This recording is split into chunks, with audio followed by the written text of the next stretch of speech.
اللہ تعالیٰ جن کی حفاظت فرماتے ہیں ان کو اپنی ہر چال بازی کا علم ہو جاتا ہے. ان کا قلب اتنا حساس ترازو ہوتا ہے جیسے بیلرز کا کہ سانس بھی روکتے ہیں تب سونا توڑتے ہیں، سانس سے بھی ترازو ہل جاتا ہے.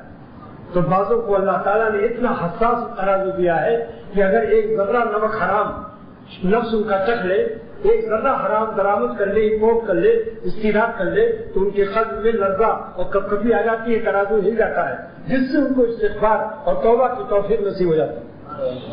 اور بعضوں کی ترازو لکڑی کی طرح ہے، ایک پاؤں لکڑی کے ڈال دو تو کانٹا وہی رہے گا، انہیں پتہ ہی نہیں چلتا. ایسا انٹرنیشنل کا رہا ہوتا ہے، وہ ادھر ادھر دیکھ بھی رہے سب کچھ ہے، وہ پتہ ہی نہیں چلتا، ان کو بے ہی سے چلتا.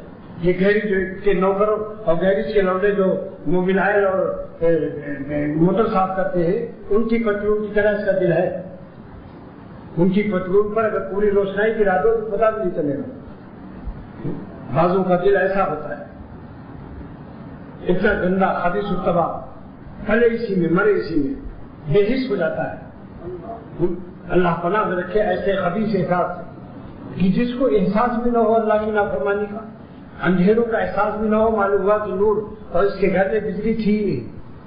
اسی لیے ذکر اللہ والے بتاتے ہیں کہ تاکہ ذکر کی برکت سے قلب میں نور آئے، تب گناہ ہونے کے بعد جب اندھیرا آئے اور پھر بجلی فیل ہو جائے تب یہ وائرلیس کرے اور ٹیلی فون کرے پاور ہاؤس کو، اللہ تعالیٰ سے استغفار اور ہزاری اشکباری اور بے قراری اور اللہ کو فریاد داخل کرے.